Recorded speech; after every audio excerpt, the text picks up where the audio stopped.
अविनाश अविनाश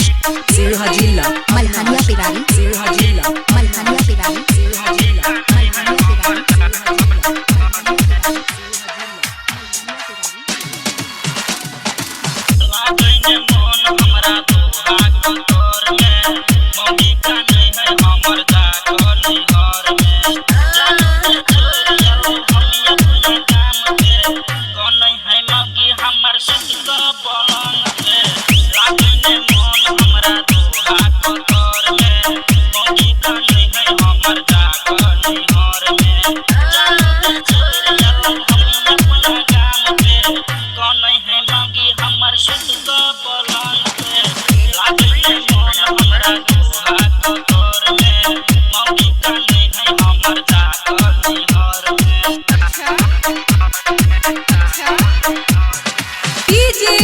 अविनाश अविनाश अविनाश अविनाश दीवाना प्रोडक्शन अविनाश दीवाना प्रोडक्शन अविनाश दीवाना प्रोडक्शन सिरहा जिला सिरहा जिला सिरहा जिला सिरहा जिला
अविनाश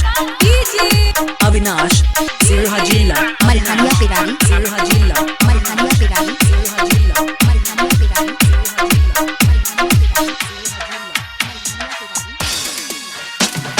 संतोष दीवाना पड़ गई हम सोच में जम्बू आरपी सरोज निराला लागल है के खोज में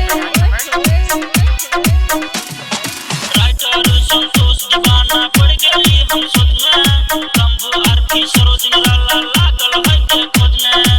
जिया न पे भैया हम अब कतार में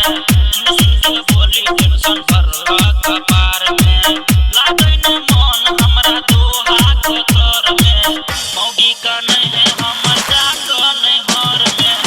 लागै न मन हमरा तो हाथ तोर में